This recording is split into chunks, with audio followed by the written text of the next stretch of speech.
Ji, namaste. Yes, it is time. We'll begin now with the invocation. I request all participants who can turn on the video feeds, please do turn it on. Hari Om.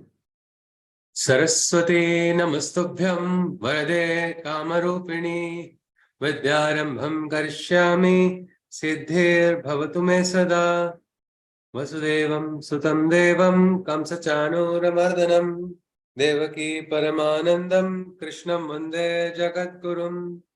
Krishnam vande jagadgurum. Hari Om.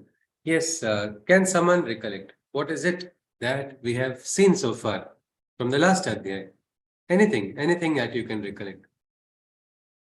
Yes, please.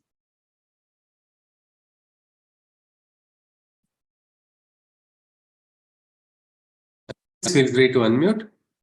Anything you can recollect from the last Adhyay?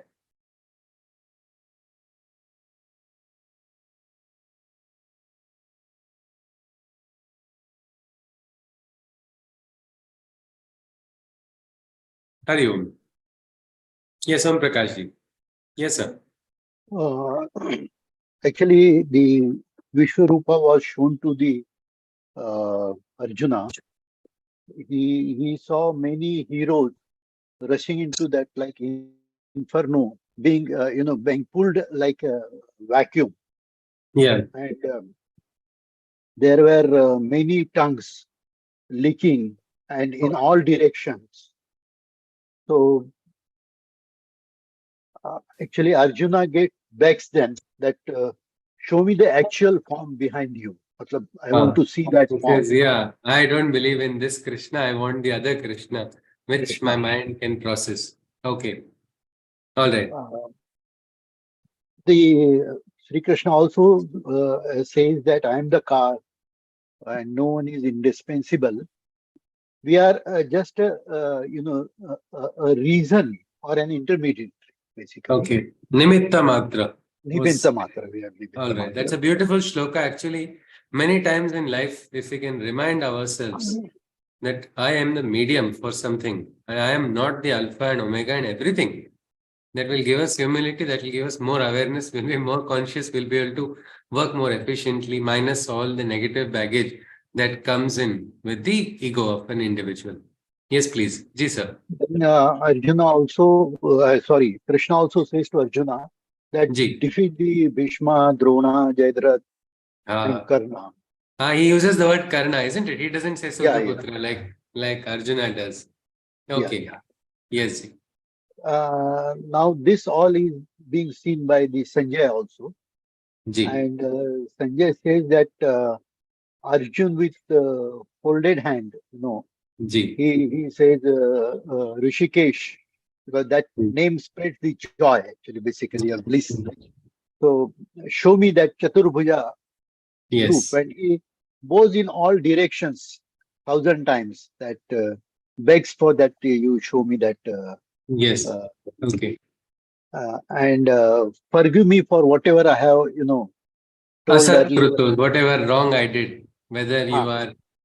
He gave also instances. He said, when you were alone, or when you were in company, or when you were enjoying a meal, or when you were resting. Yeah. It just goes to show the beautiful relation between Krishna and Arjuna.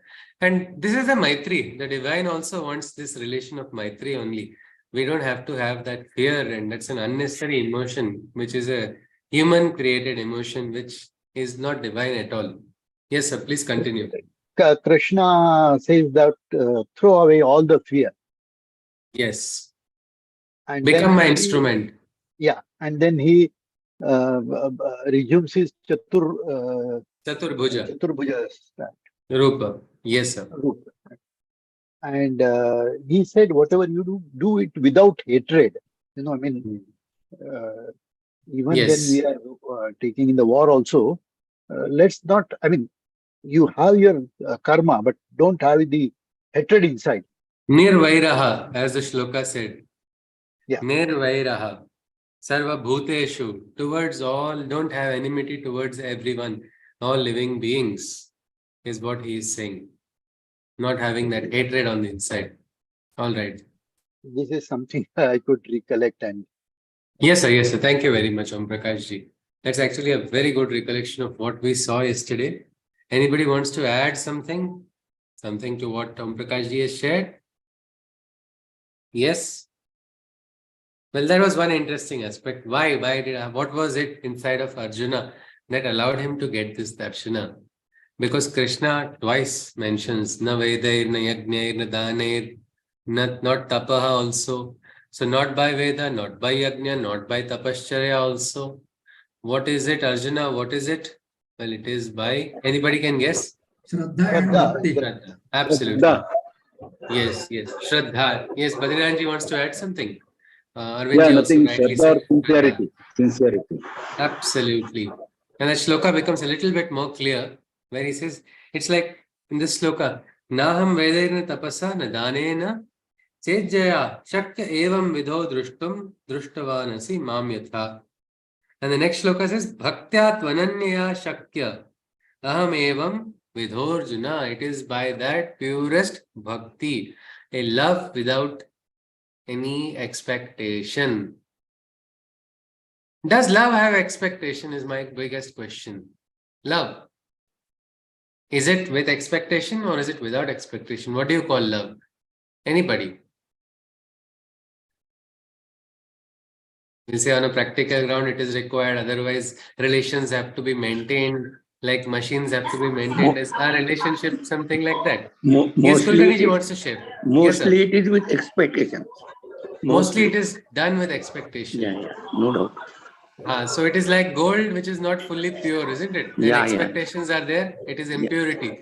It needs to be purified. Because in love, having expectations, is it useful? Okay, fine, we are not able to, but do the expectations guarantee anything? Nothing, isn't it? Means no matter what, it's like I love somebody, I want that person to love me back. Is it possible with that expectation? Because I love one person, that person should love me back. It's not possible. Because I love, I want this person to behave this way. I want that person to do like this because I am doing. Instead of that, nowadays we are getting nice AI algorithms. Create your own artificial intelligent organism and make that behave according to the code you are inserting. That may work with expectations, but that's not love. Love is that which is purest state without expectations. Love is there are so many examples in the world. Best is you can see the mother's love for the child, father's love for the child in its purest state. But when the parents say, you are my investment for the future, then what is going to happen? Imagine the mother is making something, chalo maine aaj iske liye 10 pakode banaye. I will take this investment back after these many years. Is she going to keep a logbook? I made so many aloo parathas. So when you grow up, two children at the age of 18 or 19 suddenly get from their parents, see, these are all the things I have done for you, so you give it to me in return. I have seen parents so beautifully, they have just taken very good care, and the children have started telling that you never took care and you were very bad to us, all of it, and still the parent is quiet because he never did it for getting it. It was his duty or it was her duty. Not for getting some praise that I am the best parent in the world or I have done so many things. So this is one thing. Love is always one directional in its purest state. If we have in relations also, they are like the thorns. A rose without thorn is what love is, and that is in the purest state where there are no expectations. It's even relationships, isn't it? In relationships, what are the most beautiful? If you have friendship also, would you like a friend who's always wanting something from you in return? No, isn't it? Friendship itself means that only friends take each other for granted happily, knowing that this is my friend will not mind. Look at what Arjuna did to Krishna. But now he's feeling this was not wrong. So somewhere his consciousness has changed. So when the person realizes the person can change, so at least from our side, we must offer, and the best place to offer love, which is one directional, is to the divine only. Let the divine do that. Give the distributorship to the divine. Offer love, and I have appointed my agent. This is the divine. Divine is the distributor. I'll keep offering there. He will distribute wherever, whichever place he has to. Something like that, because that is what is making Arjuna. Bhakti is what is empowering Arjuna to receive this wisdom of the Gita, to raise his consciousness. If you see, Arjuna has had this one plus point which is negating all the minus points in his personality, whatever they are. He's a brilliant man, we can say, among the best among humans, most human among humans also, and still the best. So best representative of Nara, if we want to choose, we can choose Arjuna. But now this Nara is directly receiving from Narayana because of Bhakti. So Bhakti is something which is very essential. Before we enter into the next Adhyay, why does a person get darshana? Because of Bhakti only, isn't it? So that's like the highest. Now Krishna is going to teach Bhakti after the darshana. What is the logic behind this? Normally you have Bhakti, you get darshana. Arjuna has already got darshana and he has not talked about mrityu and all other things before. He didn't talk about Bhakti before this. Now he is going to teach Bhakti. Meaning, what do you think? What can you draw from this? What can you infer from this? Anybody? After darshana, Krishna is going to teach the way of Bhakti Yoga. Smallest Adhyay of the Bhagavad Gita. But not the least important. We can even call it the most important Adhyay, which is the 12th Adhyay of the Gita. I have just one question. If anybody can just ponder on, give your own opinion. What do you think could be the reason that this great darshana, Krishna is already saying, not by Veda, not by Jnana, not by Dana, not by Tapaha, not by all of this, but you have earned it. And he says only Bhakti allows a person to earn. And now he wants to teach him Bhakti. Yes, Shivaji wants to answer. Yes, sir. I mean, until then it's incomplete, isn't it? I mean, that's what Krishna is trying to say, because till then the darshan has been done, is about 80% of the job done. The rest of the after the darshan, he still needs to attain that state of liberation. Krupa has come and he has got the darshana. But right. After darshana, what? This is something which is very important. It is about how does one conduct oneself in life? How does one practically, the Shishya or who is the follower of Krishna, he must have a practical attitude also. How is Arjuna going to conduct himself even after darshana? Is he going to again run away? Is he going to get emotionally disturbed? Or is he going to become like what Krishna wants? The state of consciousness has not yet been reached. Arjuna is going to be taught this. Sometimes it is not so important darshana, whether you get or you don't get. Even without darshana, if you are doing what is right, that is more important. If you are doing the right karma, this is so important. That is probably why we'll have to see what is the way of bhakti, what is the real meaning of bhakti that Arjuna is being taught right now. Damleji, my guru, had been instructed by his father when he was very young only. He said, you will see gods. You will get darshana of Deva also in your sleep also or awake also. You will also see Asura. But don't give importance to both is what he had told. See, if the divine has to come, let him come in the front of me. Let him give me full sakshatkar. Along with that, don't come show me your form and disappear. Come stay with me, take me ahead. That is what is more important. Are we going to get so happy that I got a darshana when I was 30 years old? When I was 25 years old, and keep repeating that till we become 95 and 98. I got a darshana that day. That's all. I don't need anything. Many times some sages actually, they have gone to a point where they get a realization and then they stop. They stop progressing. Progress should not stop because universe also is expanding. Krishna's game is still ongoing. His work is there. There are so many kshetras where work needs to be done. Krishna wants it to be done. We should be available for the divine. We cannot stop there, and probably that is why this Adhyay is a very special one where Krishna is going to share what is the way of Bhakti Yoga. I'll just share the illustration. I'll request participants to... Yes, can you just... I'm sharing the screen. Can anybody see what is there on the screen? Please tell me your interpretation of what is there on the screen. G, anyone? Yeah, please feel free to unmute. Yeah, basically we can see Shiva, God in yes. Yeah, we Yes. can see God in any form, basically, be it through music, through dance, Okay. or through helping someone, through Okay. reading. That's what, as per the pictures, Yes, through yes. prayers. So, Prayers also. anyways, we can see the divinity in whatever Is we there, yes, yes, Chitraji. What do you think? Is there some way which is more important or more higher than the others? I don't think so. It depends No. on how we can connect to How the we divine. do it, how pure, how much purity we are having.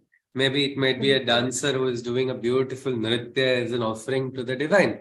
Somebody is doing service. One person, Mr. Manimaran, he's a well awarded, what we can say, social worker. He saw lepers on the road and he saw nobody is taking care, and especially the elderly, he started taking care of them.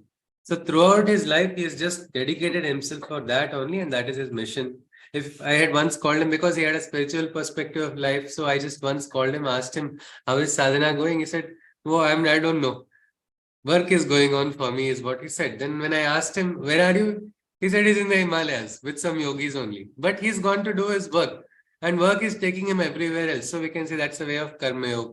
Somebody who is doing even a Natya Shastra also is like that. Like you said, music, Nada Brahma. There is a child who is studying sincerely. That study can also become prayer. This is very much what we can say reminiscent of what Adi Shankaracharya has told in his Shiva Manas Puja. Yat yat karma karomi tadakhilam shambho tavaratnam. Yes, Chitraji, can you just tell me what do you think about the quote at the bottom?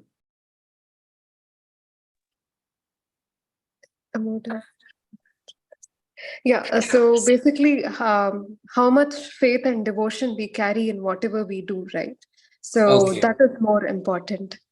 Ji, absolutely, absolutely. Thank you very much, Chitraji. Thank Om you. Prakash ji wants to add something. Yes, sir. Yeah, I just gave a thought. I mean, just thought came to me.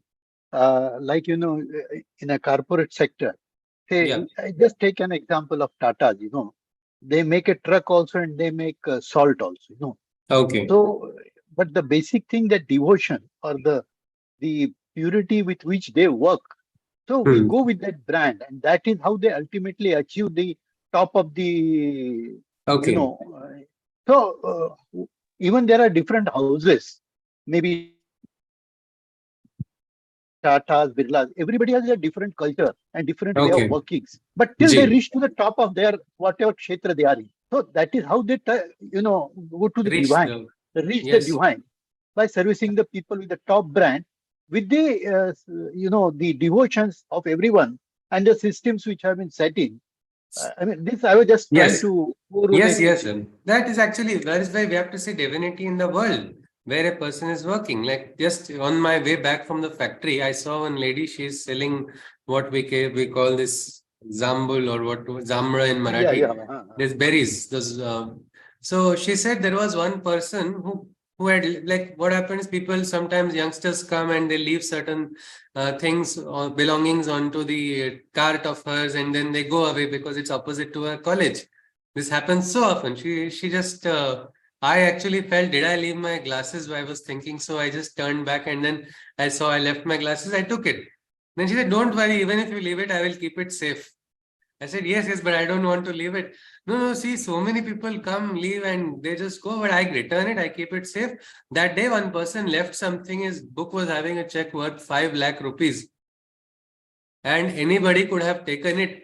And that person was so overwhelmed that I gave it back to him. And so he gave me 500 rupees. She said, and I returned it back. She said, I don't do this. God is giving me so much enough with my karma, what I am doing. I am selling this. I don't want those 500 rupees.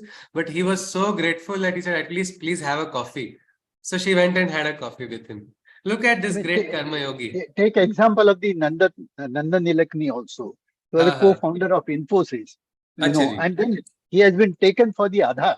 This is something, a great work which he has done. I mean, this is that is the way of devotion he was having in karma, in your actions. Karma. Absolutely. And so he has reached at the top, and he has done such a service to the nation. Yes. So yes, maybe in the and like we saw, there's no one's is higher or lower. So like you gave the example of this senior corporate executive who is on the top of what we can call a corporate pyramid, And here there is this lady who is Exactly. what we can say having complete Jivan Mukta state only, where she, for her money is so, it is so hard to come for the, especially in these smaller households, it's so difficult making ends meet. And she is working hard, whether it's rain or sun. She has to come and sell her berries. But look at that. Anybody would have got tempted. But no, she never got tempted. And then when she was getting a reward, she's like, God gives me the rewards. What he wants, I don't want from you. You have 500 rupees is not worth enough for me. Now that is what we can say real Shraddha. That is what we can say a devotion towards the work. Shivaji wanted to add something. If you wish to, then we'll quickly start the Adhyay. Yes, sir. And no, just that illustration that you gave, we can probably, it's also a thought that you can equate it to different aradhyas that Krishna has mentioned, where you can have different aradhyas, but it's the faith and devotion that counts. So yes, probably it is a faith and devotion. Absolutely. Ji sir. Any aradhya which you offer, by aradhya only, even your karma, any work, you don't, I say, I don't like any aradhya, I like only one karma. All right, offer that to the divine. If today's time permits, we'll look at the story of how a juggler offered his juggling to the divine. We'll go back into the Adhyay first and let's see. So this Adhyay begins with a question from Arjuna. Arjuna still has his questions and we are grateful for that. Arjuna Uvacha. Evam satata yukta ye bhaktasvam paryupasate ye chapyaksharam avyaktam tesham ke yoga vittamaha. It's like a yaksha prashna only, this big one. Many people have. Arjuna asked, there exist devotees who constantly seek thee. There are so many devotees of the divine. Across the world you go, you will find them. So he says there exist devotees who constantly seek thee. But who has the greatest knowledge of yoga according to you? You tell me who is your best. Who is having greater knowledge of yoga among all your devotees? Even this is okay if he just said, but he asks a very important question. Next, he says, those who worship the form of that divine manifestation or those who seek the formless unmanifest with devotion. If you remember, Krishna has told us, isn't it, before, na buddhi bhedam. Don't create a divide in somebody's mind. If somebody is having something, it's like, I believe my God has two horns. You allow that person to have that belief. But here it is Krishna and Arjuna wants to ask Krishna directly. He says, Krishna, tell me who has greater devotion? The one who is worshipping the form or the one who is seeking the formless? Tell me truly is what he is asking. Let us see what Sri Krishna replies. Sri Bhagavan Uvacha. But before Sri Krishna's reply, can anyone tell me what we have learned so far from what we saw in the Gita about this question? Before Krishna's reply, what do you think from what we have seen so far? both are yes, fine. Shiva, both are fine. Shivaji says, both are fine. Don't say somebody who's worshipping formless is you are doing wrong, or somebody who is worshipping form, don't go saying you are doing wrong to that person also. Let that person go on with that person's devotion. Well, let us see what Krishna speaks. Krishna says, Sri Bhagavan Uvacha. Maya Vesha Mano Ye Mam Nitya Yukta Upasate Shraddhaya Paryopetaha Teme Yukta Tamamataha. Sri Krishna spoke, those who affix their mind's concentration and seek verily only my union, who with the most supreme faith offer me their prayers, I hold them to be the best amongst my seekers. This is like that Ashwathama part of Mahabharata. Narova Kunjarova. Krishna is not clearly telling. He is not saying whether he's form or whether formless. He says, who has the brilliant concentration, with full concentration, they are seeking oneness with me, who have full Shraddha, full faith, and they're offering prayers to me, I consider them the best. Meaning you're able to control the lower nature of the mind, control the fluctuations of the mind, the inner disturbances, and with devotion pour your love towards the divine. If you're able to do that, you are Shrestha. You are the best. One of the best is what Krishna is saying. Now, but he clarifies. He is not running away from the question. Next shloka he says, he first talks about the formless. He says, Yetva aksharam anirdesham avyaktam paryupasate sarvatra gamachityancha chintyancha tutasthama chalandruvam. Those who worship the formless, immutable, and seek the unconceivable, imperishable, the all-pervading, omniscient, and supernal, who is the equilibrial, infinite, ethereal, and eternal. He's just describing the formless. This shloka is not complete in itself. It needs the next shloka to complete it. So here he's talking about the formless. The formless, which is pure, which is immaculate, which is beyond the mind, which is imperishable, which is all-pervading, which is supreme, which is the great, in a state of shanti and eternal equilibrium. That formless, he's continuing. Sanniyamyendriyagramam sarvatra samabuddhayaha te prapnuvanti mameva sarvabhuta iterataha. So those who are seeking this, and what is the attitude? The part 2 is important. With regulation, those who control their senses, meaning those who are controlling their indriyas.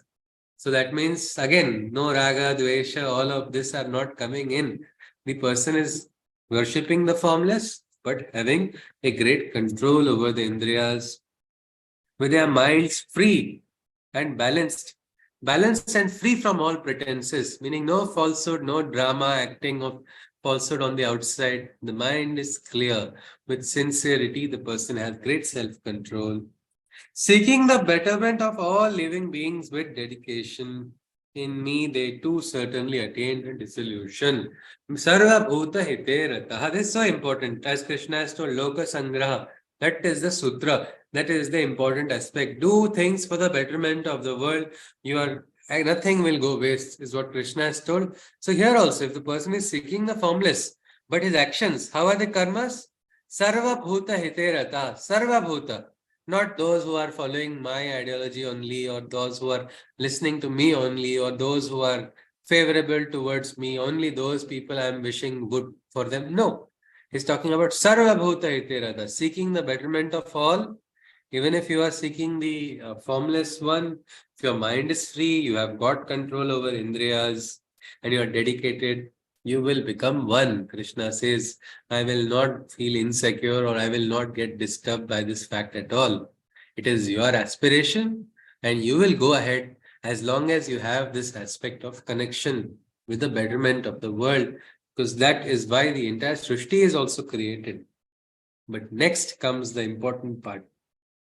So here, he's not saying it is bad. Means the people who are following that formless path also, they are also going on a right path if they are following the other aspects also, where the mind is free from all these pretenses, there is a great self-control, and they are seeking betterment of the world. Nothing wrong in that at all. But then next part comes. Kleshodhikarastesham avyakta sakta chetasam avyakta hi gatir dukkham dehavadbhiravapyate. The difficulties of those seekers are indeed great, who are devoted in their quest for the formless unincarnate. But the difficulties are more, is what Krishna is saying, who are completely and rigidly seeking only the formless.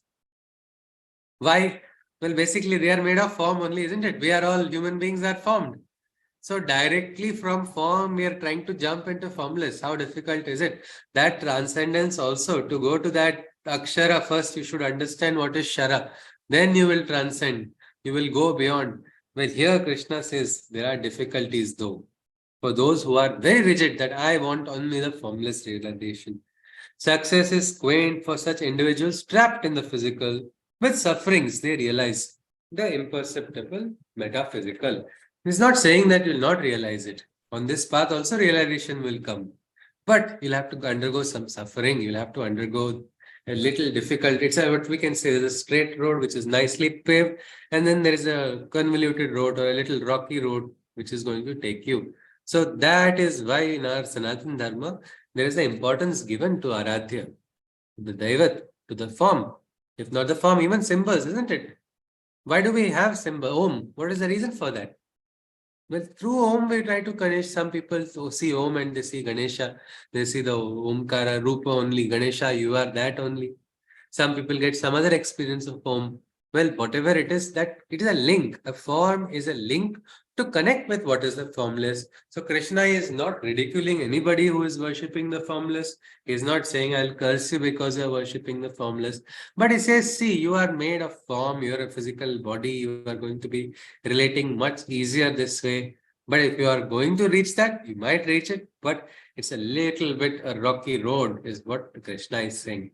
To put things in better perspective, I got a call once from my uncle, whose name I'm not remembering right now because I even didn't know I had an uncle like that. Somewhere, someone gave him my number, and from Nagpur, I got a call and said he wanted to have a discussion with me. I said, Namaste, sir. I don't know. Yes, please. What is it? No, I want to tell you. I don't have a guru. I said, okay, sir, fine. I can learn directly. I said, that was also good. Then he tried to say why I am having a guru. I need not have a guru is what he was trying to say. That time I thought, chalo, now the line has been crossed. Now we have to just, because it is a Shishya's responsibility also, isn't it? Shastra also says, don't continue staying in that place, or don't continue a dialogue where the guru is getting insulted, because that is your Shraddha Sthana, that has to be Pavitra only. So then he said, I was learning from the tree, I learned from the river, I learned from all of this. I said, yes, definitely. Dattatreya also had so many gurus in nature in so many places. All that agreed. But he recognized even humans also as a guru. If he is interested in nature, that was his idea. But I said, sir, please tell me one question you please answer. How many times has the tree caught your ear when you have done something wrong? How many times has the river told you that this is Ahankar inside of you and it needs to go out? Now he did not answer that question, and I said, I don't have that knowledge, so I keep getting this reminders from my guru, and I'm trying to go on the right path, but this Ahankar keeps coming in. So for people like me who are incorrigible, I need guru, is what I told. And he hung up, and I've never heard from him. That's why I don't remember his name. But it was a strange conversation suddenly. Well, simple thing what Krishna says, no buddhi bhed in somebody else's. Somebody tries to get into debate. Most of the time when you tell your friends, I'm studying Gita, they'll say, I want to have a debate with you on the Gita. All you have to do is, no, I don't know the Gita. You know better than me. Let's not have a debate. You have your idea. Let me have my idea. Unless that person has Shraddha, that time you'll have a satsang and it can go up to the divine. Both of you in your, like you see, look what is happening. It's a dialogue only, no? Krishna, Arjuna, Samvad. Through dialogue, what is being realized? The highest. But the dialogue has to happen in a conducive atmosphere, something like that. Well, here Krishna is clearly mentioned without any doubts, requirement, maybe why our Sanatana Dharma gives importance for Ishtadevat, Aradhya, why do we have different murtis, vigrahas? Sometimes vigrahas look so different. Like yesterday, I just heard from someone how she said she was afraid of the Jagannath's big eyes. Now, why can't artists make beautiful small eyes which are looking very beautiful with lotus-eyed figurine? No. Each of these Ma Kali's roop is again. It has got that fierce, it is like Ugra roop only. Well, there are Ugra roops, there are Saumya roops, but whatever these forms are required for us only. So this aspect is, if you directly try to connect, well, it might be difficult, but Krishna is not saying it's not possible. But Krishna goes on, let us continue. 6th shloka. Ye tu sarvani karmani mai sanyasya matparah ananye naiva yogena mam dhyayanta upasate. But those who offer to me their every action, possessing within them the highest state of devotion, they reach me as they engage in meditation by seeking to attain the unwavering union. Meaning those who are offering full devotion to the divine, possessing with them the highest state of devotion, no rigidity on any form, any sort. I like Hari only, I don't like Hara. What's going to happen? Then if Harihara Ishvara is going to stand in front of you, what will happen? You will get confused because I don't like Shiva, I like only Krishna. Can we do that? That will limit our growth only. The rigidity inside of us, more than anything else, more than God is not going to get disturbed. God is in that state of consciousness. Man has to rise to divine consciousness. That will happen when we throw that rigidity outside. And probably most of the religions, their inner purpose was that only. what we can say, the interpretations have really destroyed so many things. Here Krishna is saying this, that those who offer to me their every action possessing within them higher state of devotion, they seek me as they engage in meditation by seeking to attain the unwavering union. Krishna goes on, Tesham aham samuddharta mrityu sansara sagarat bhamami nachirat partha maya veshita chetasam. O Arjuna, for the soul's evolution, I bring deliverance from death's death's material ocean. I propel the journey across the eternal sea of all whose consciousness is affixed on me. It says, I will take you across. I will take you across of all those whose consciousness is affixed on me. Is this reminiscent of some shloka or some adhyay we have seen before, where Krishna says, if your consciousness is fixed on the divine, not just in the life, in the afterlife also, I will just take you across. That consciousness will pull you in the right direction. Have you seen this somewhere? Anybody? Yes? Before? Any adhyay?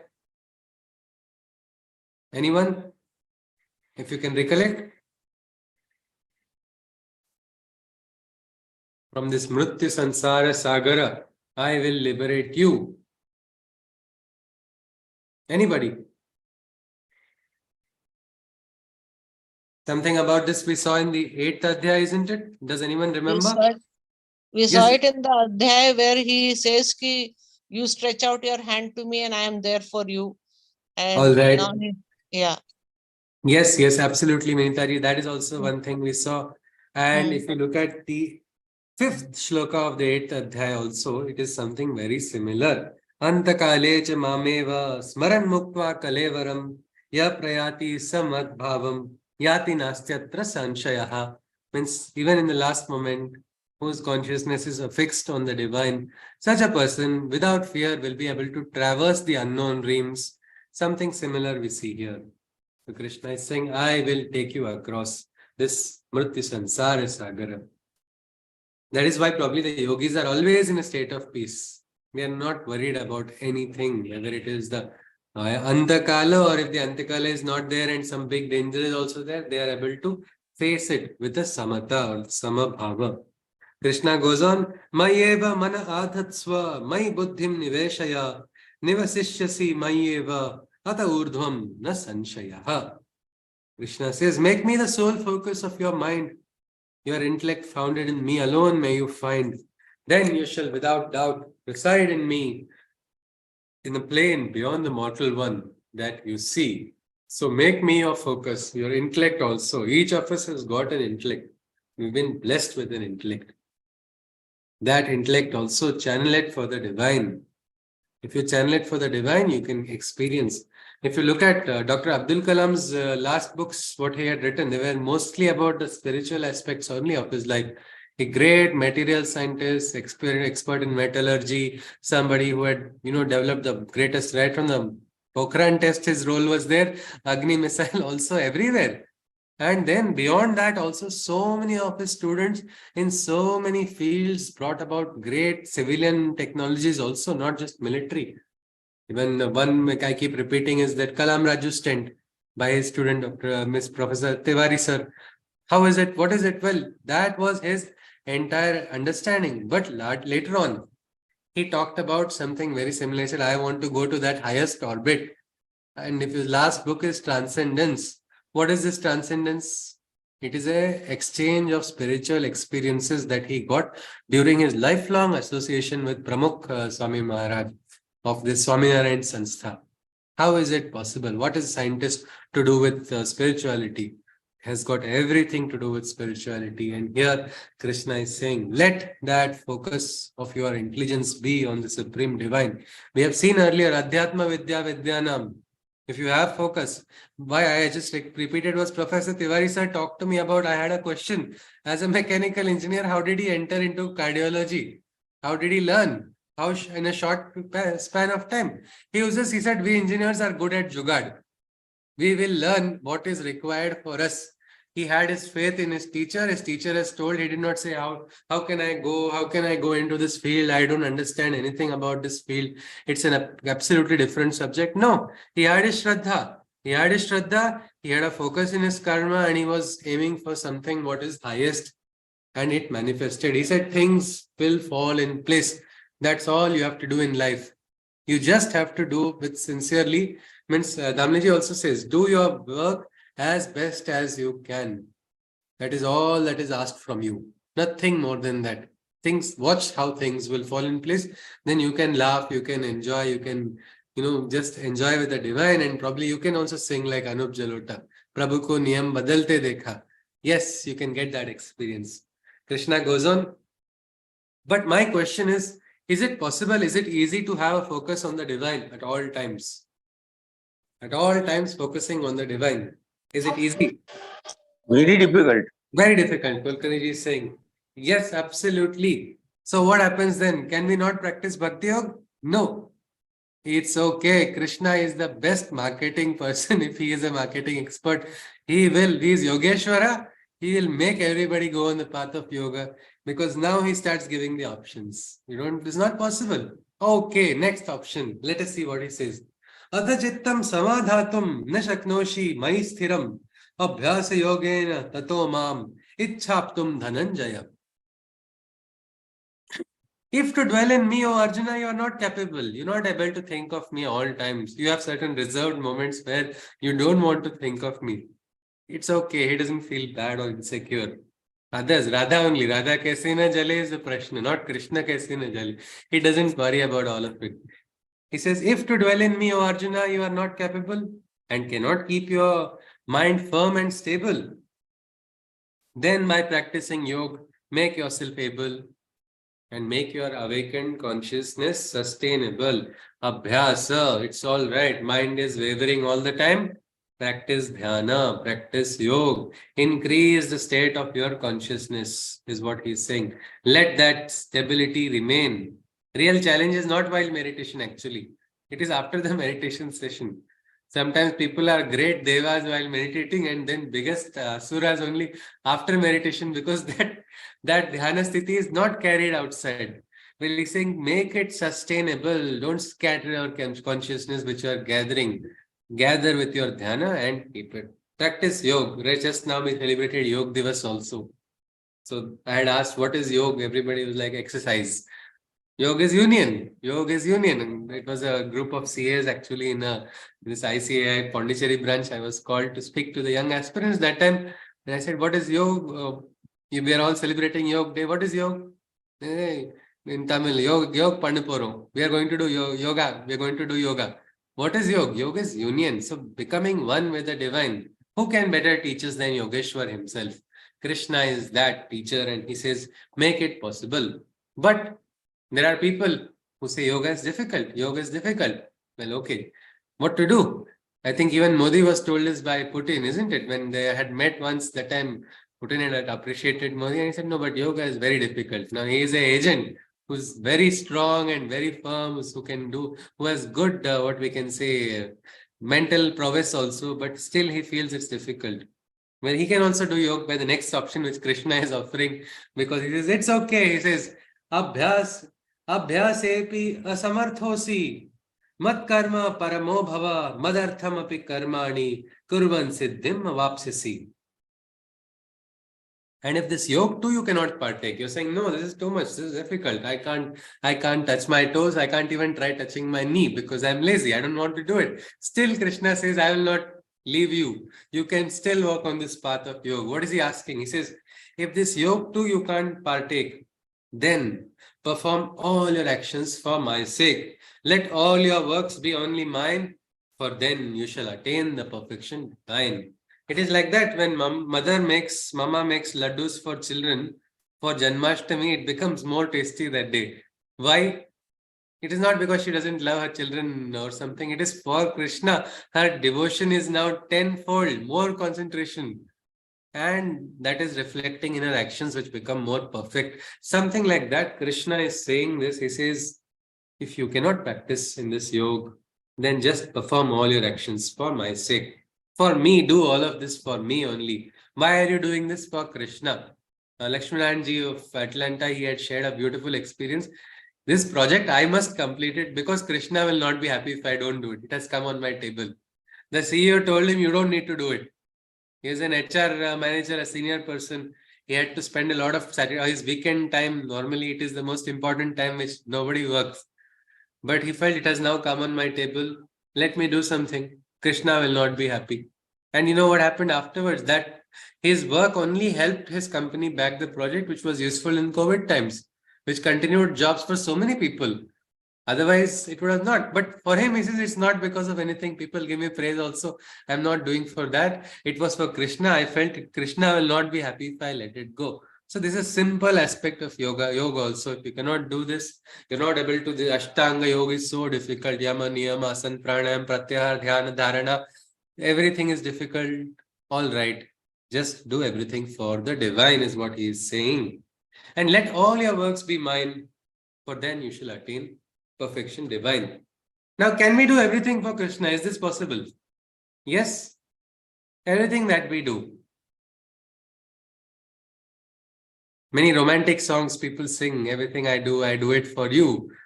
And then that person changes within a few years for whom that person is doing.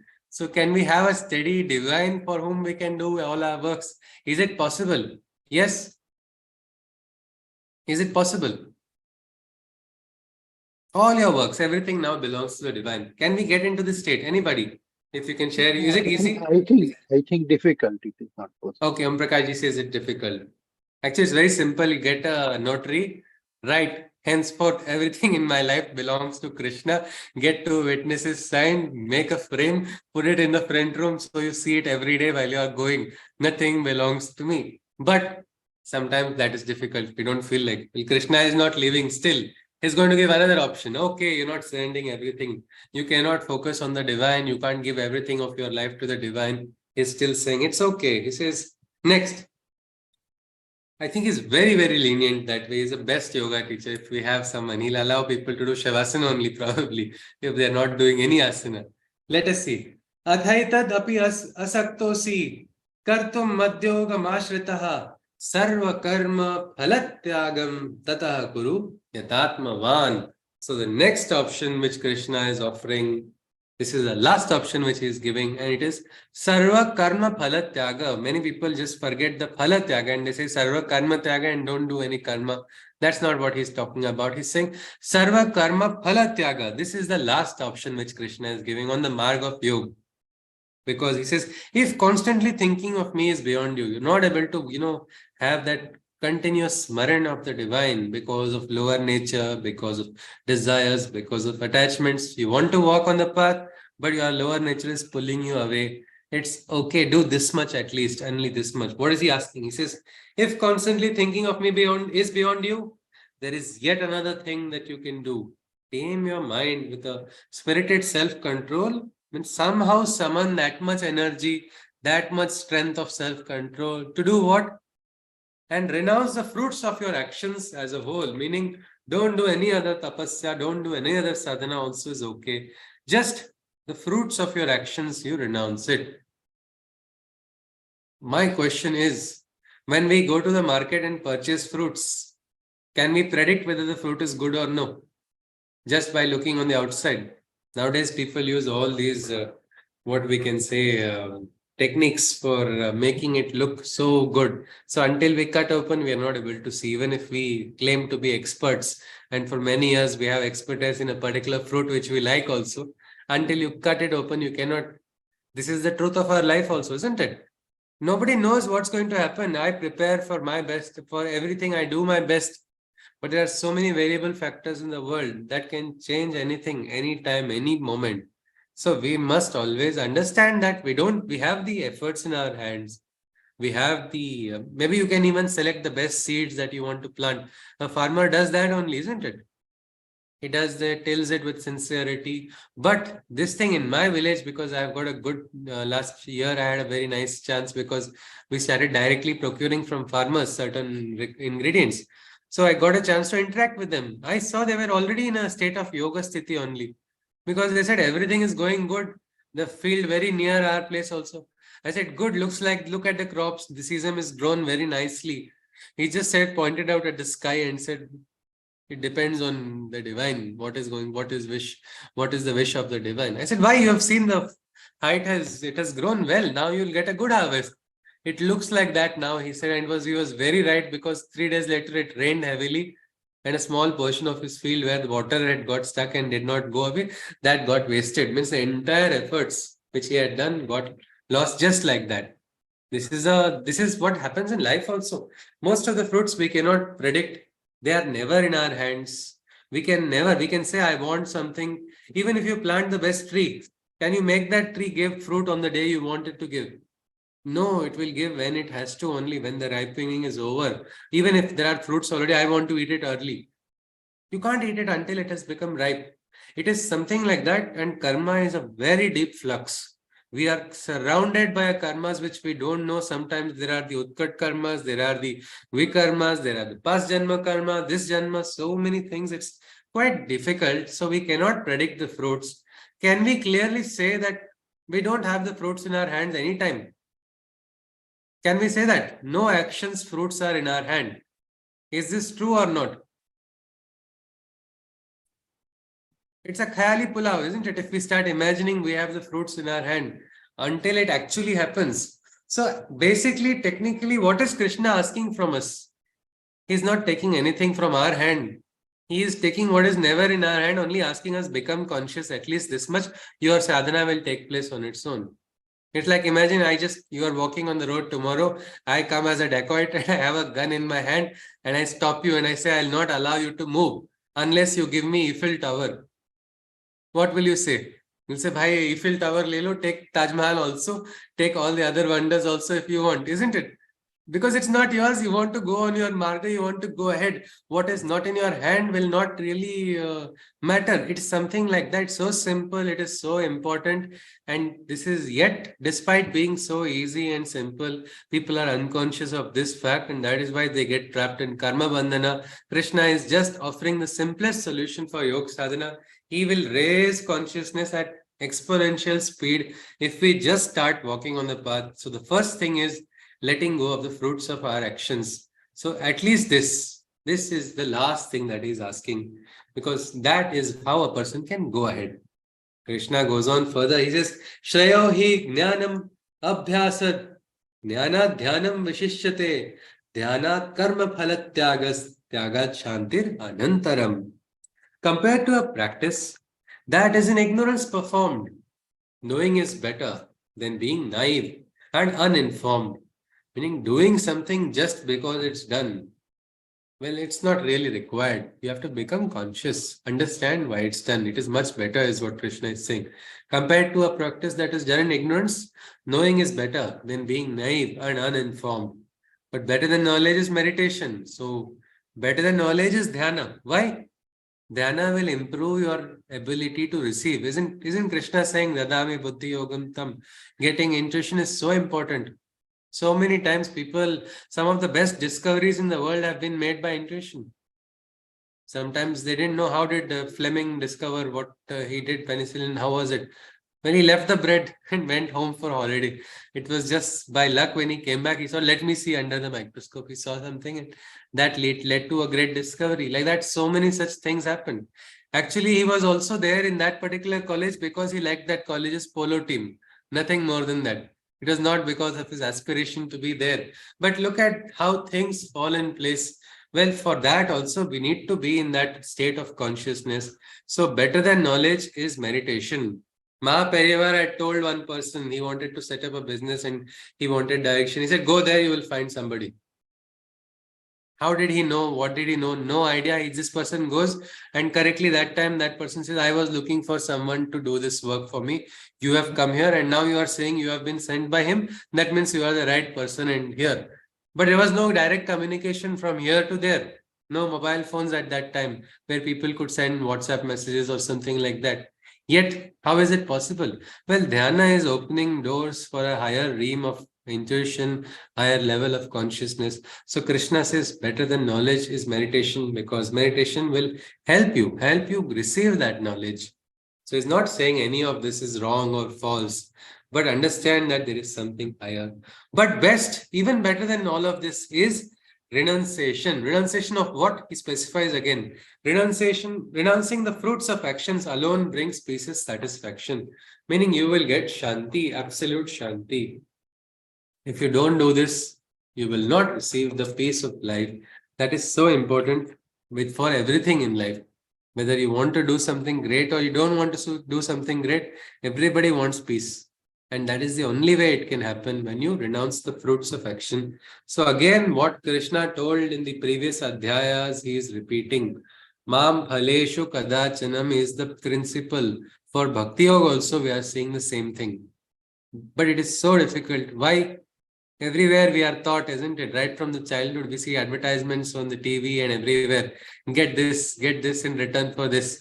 Everywhere we are taught, you study this not because of the joy of the subject, but study because you will get this in return. You will get these marks, you will get a good job, you will get more money because of doing this. Instead of that, if the joy is understood, then it is much different. So here, let us continue. Krishna goes on. Adveshta sarvabhutanam maitraha karuna evacha nirmamo nirahankaraha samadukha sukha kshami. Be devoid of envy. He's again repeating. Be devoid of envy and hold compassion and friendship, experiencing towards all living beings a loving kinship. Let your heart beat for everybody. Don't make it for reserved for somebody belonging to your blood or blood group or religion or your sect or your community or whatever division you're creating. Don't be Dhritarashtra is what Krishna is talking about. He's saying, let your heart beat equally for every living being. Be devoid of envy. Don't be jealous if somebody has something better than you. Probably you can enjoy that also. तारीफ करो क्या उसकी या जिसने तुझको बनाया. When you see somebody very beautiful or very handsome, instead of feeling jealous of that person, just appreciate. Don't allow jealousy to come inside. Same way with talents or wealth or anything. Let that not come in, because that will spoil us only. Krishna says, have a compassion for all, experiencing towards all living beings, loving kinship, tolerant and poised in both comfort and hardship, bereft of ego and its feeling of ownership. So throw away that ahankar. You are not owning anybody in the world, isn't it? Can we own anybody in the world? No, it's not possible. Even parents cannot own their children.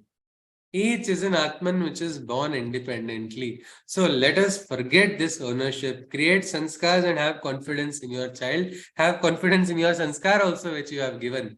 Let that be there. But don't have ownership is what Krishna is saying. Be poised, be tolerant. Because ego and ahankar, both of these come, they spoil everything. Krishna goes on further. He says, Santushta satatam yogi yatatma drida nishchayaha mai arpita mano buddhir yo mad bhakta same priyaha.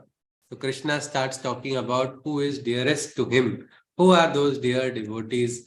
Next set of shlokas, if you want to really find out the secret, these shlokas are enough. Following these shlokas will allow you to become dearest of devotees. Can someone tell me who is the dearest devotee of Krishna? Anybody? Dearest devotee. Yes, Dipaliji is saying something. Yes, Dipaliji. Anyone, please unmute. Yes. Radha, Meera. Radha and? Meera. Meera, Radha. Okay. Anybody else? We can be one of them. Anuradha ji, she has attended previous batch. Yes, that is what we talk about. It's like we say Radha, we say Meera, we say so many Sudama. But when we say dearest devotee, only one child in one children's batch so far. We've had so many batches when we have asked this question, who is Krishna's dearest devotee? And that mischievous child suddenly stood like this to the teacher and said, I am. And the teacher also appreciated, all of us also enjoyed it so much. Because why not? Why somebody else? We can also be that dearest devotee. And how to be is what Krishna is just telling here. He says, Santushta satatam yogi yatatma drida nishchaya may arpita mano buddhir yo mad bhakta same priyaha. That soul who always remains in contented happiness, always practicing yoga with a steady firmness, who has surrendered to me his intellect and mind, dear to me that devotee you shall find.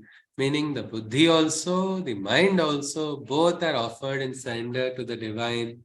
Practicing yoga with a steady firmness, and always Krishna likes smiling bhaktas is what we can see. Smiling in the sense, in the state of ananda.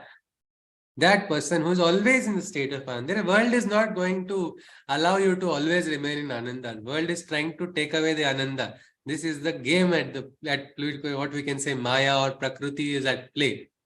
But the yogi is able to still not lose that smile, because that is what is difference between a yogi and a bhogi. So that person who is able to remain in contented happiness, practicing yoga with a steady firmness, who has surrendered completely his intellect and mind, dear to me, that devotee you find. So mana and buddhi also. Mana is minds, wishes and everything. Buddhi is the intellect, meaning your intellect also is limited. If you can understand that much, then you are going to allow the divine to widen your intellect to greater dimensions and possibilities. This does not mean we have to surrender our common sense. Krishna Arvindo had to make this statement actually, because many of the sadhaks were doing some things which were silly, and that time he actually made a statement. I have asked them to surrender their mind, not their common sense. Meaning that will remain with us. But our ability to understand like sometimes we think I have to go in sadhana also. Today I did this many japa, these many malas. Next year I'll do this much. Then this kundalini will awaken. Then this chakra will start revolving. Next chakra will revolve. Then they will even calculate RPM next. Which chakras, what is going to happen? No, our sadhana also offer it to the divine. Divine wants, he will raise me. He will raise me. I gave the example of one sadhak, Kusumben. Her both nostrils had got awakened, which is a state of a yogi, yoga lakshana, but she did not even worry about it. She actually thought, oh, mujhe laga kuch problem hai. Mataji sab karti hai, it's okay, leave it. She didn't think beyond that at all. Because that is her bhakti, and sometimes we have to let go of our own way of thinking also. That is what Krishna is saying. Such a person is dear to me. We will just look at one more shloka and we will see this. Two more shlokas and we'll stop. We'll stop at shloka number 16 today. So, Yasman no dvijate loko, lokan no dvijate chayaha, harsha marsha bhayod vegair, mukto yaha, sacha me priyaha. This person, he who by the world's chaos remains unperturbed. Mast raho masti mein, aag lage basti mein. That is what yogi they say. Means the yogi is in that state. Of course, he's not indifferent to the surroundings. This is just what we can say, it's a commonly used phrase. But if you look at the principle about it, it is this.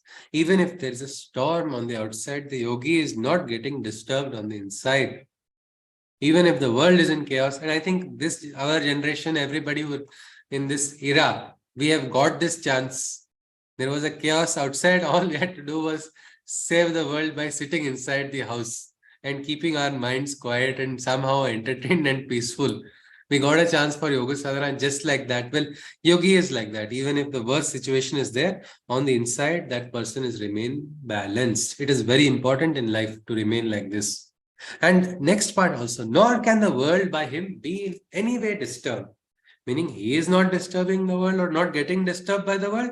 And then he's not going and disturbing also, meaning when the yogi comes and yogi goes, nobody will understand. That is the silence of the yogi and consciousness.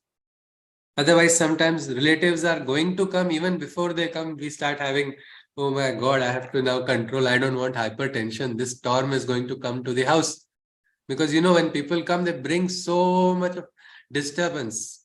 When there are some people, you don't even realize, oh, when did you come? When did you go? I didn't know that. You call on the phone and try to find out.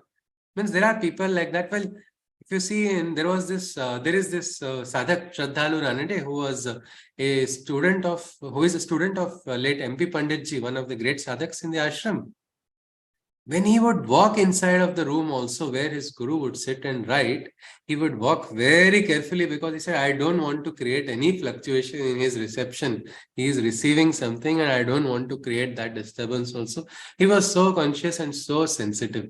Well, that we can call that as a yoga lakshana only, where a person is not causing a disturbance to the outside also. and the person is not getting disturbed from what is on the outside. Next, from pleasure, anger, fear, and anxiety, he who is free, such a soul is dear to me. So it's simple. You should just recognize all these are lower emotions: pleasure, anger, fear, and anxiety. Somebody who is getting too addicted to something, understand this is not truth. This is an addiction of something which is false. I need to experience what is Shreyas, not what is prayers, isn't it? What is desirable. Sometimes alcohol tastes good and some people get addicted to it because they feel it tastes good. Now, is it so important to lose your consciousness? Or you can experience the Ananda without resorting to some artificial means.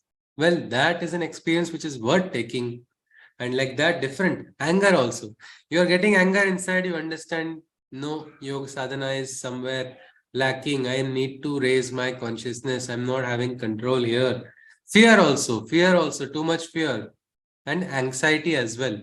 Getting anxious. I had a friend who is a psychologist. The psychologist only started getting panic attacks. What can the psychologist give treatment if the psychologist is not having that control? So then she had to work on herself. And then after getting treatment, she went to another psychologist and got counseling. And then she got all right. And then she started again treating patients.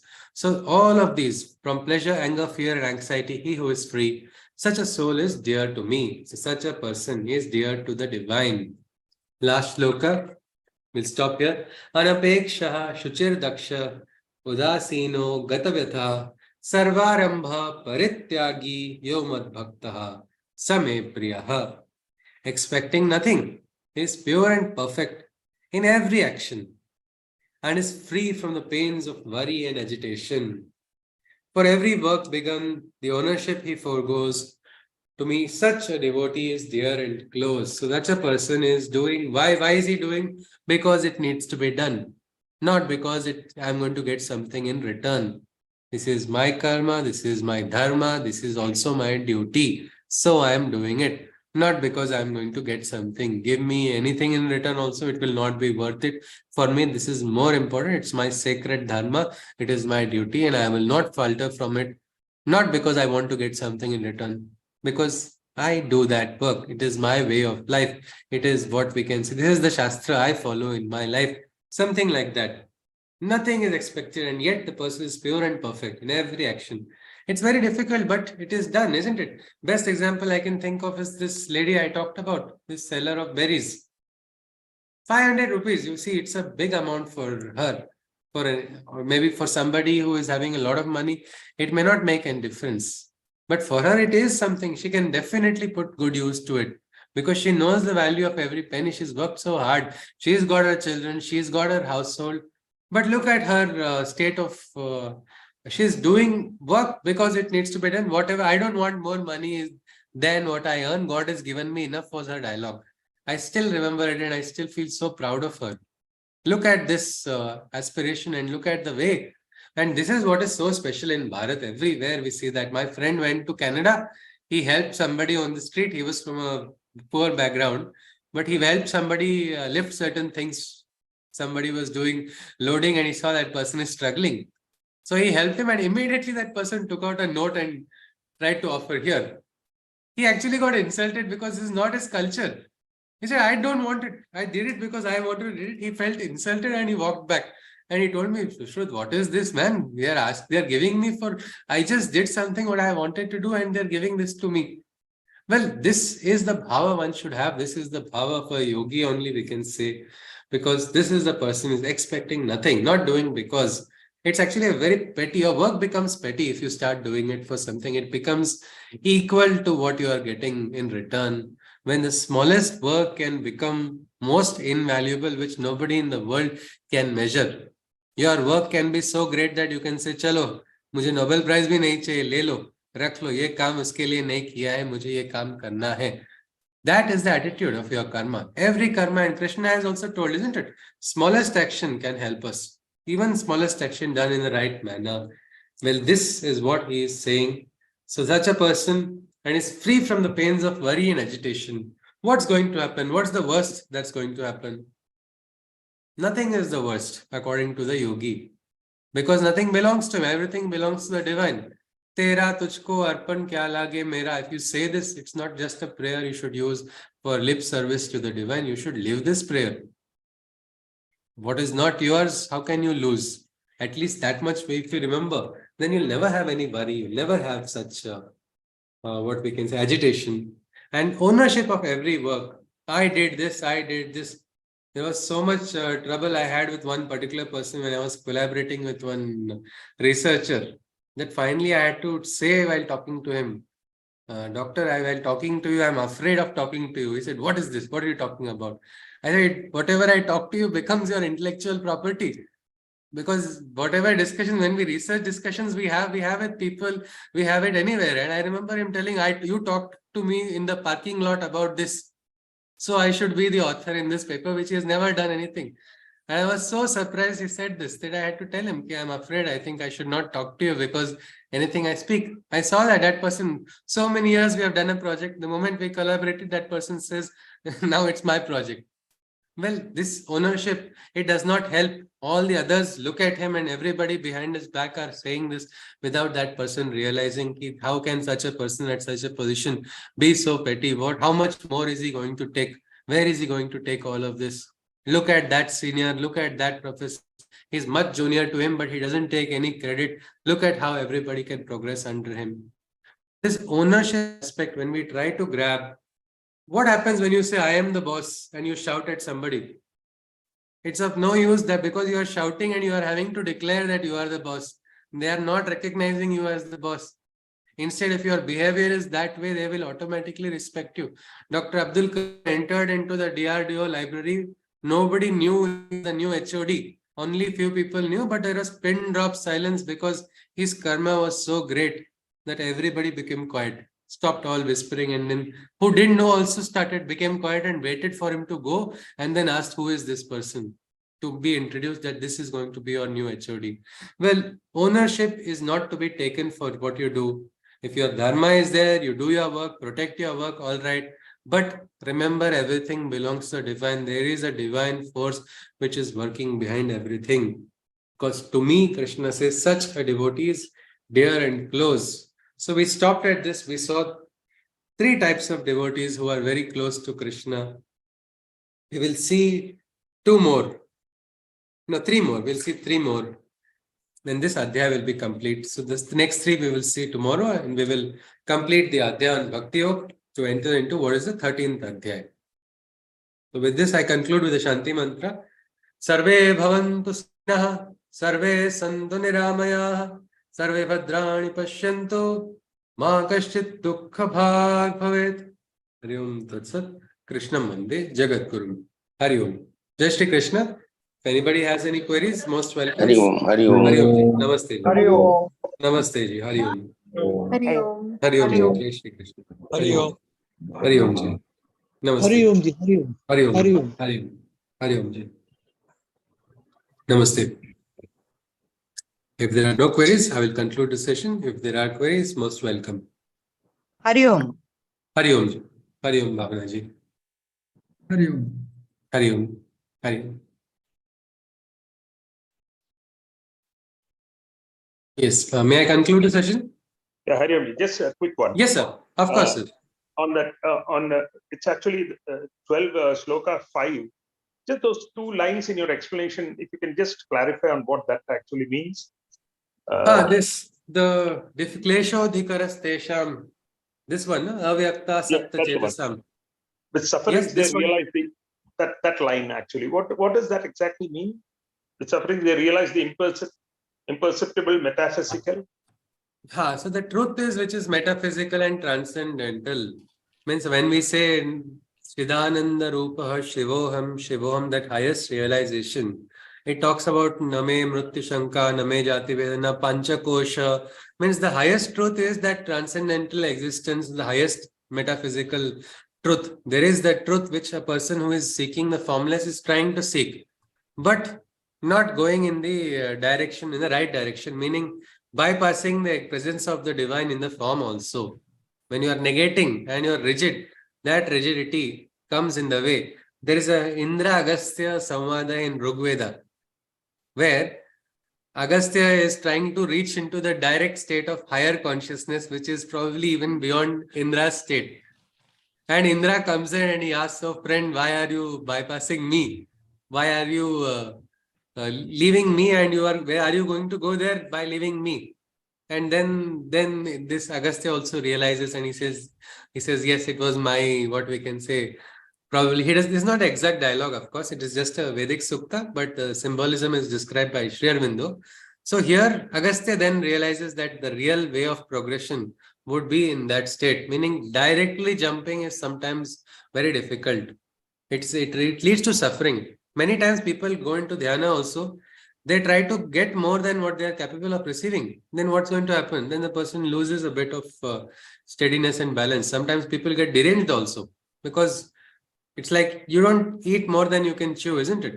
So the person has to slowly rise to the consciousness where he can understand that yes, the divine is there in this form also, then he is there beyond the form also. But suddenly, direct jump, if somebody tries to take, it's like even the great Hanuman also directly jumping and trying to eat the sun, then it's going to be difficult, isn't it? He'll reach the sun, but it will be difficult. Something like that. Let that happen. Let the experience come if somebody has to receive the supreme experience.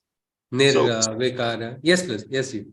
So it means that it is better to go via the physical form. Absolutely. Attributes. Yes, that's a clear meaning actually. It directly gives it to us here. Yes. And one more reason why form is connected is like, if you see that there are different muktis, they say Samipata, Salokata, Swarupata, and Sayujya Mukti. Where what happens is relatability comes more if you are able to connect with the divine. Just like you see now, Krishna is divine, and Arjuna is able to talk to Krishna and ask him questions because he is now having a connection which he can have some. Even the Vishwarupa, which is being shown by Krishna to Arjuna, Krishna is showing him a Vishwarupa which Arjuna can still understand. He doesn't have to, he could have been like an octopus also, isn't it? But no, the Vishwarupa has got forms which Arjuna can understand according to his consciousness. Even the Devats, which are visualized by the Bhaktas, they are a projection of the understanding of the Bhakta according to their understanding only. But still, these are sufficient enough to raise people's consciousness because these are the mediums. So if we remove the medium and try to bypass, maybe the rarest of rare might be able to reach also. Krishna is not saying such a person will not reach, but he says it's difficult. And many people go astray because Ahankar comes in. No, because Ahankar says, no, I will not see in the form because the form is not there. The moment Neti comes, not this is fine. But Nakar comes in, then it's a problem. Right. Yes, sir. Okay. Hari Om. All right. Thank you, sir. Hari Om. Hari Om. Jai Shri Krishna. Hari Om. I'll conclude the session then. Jai Shri Krishna.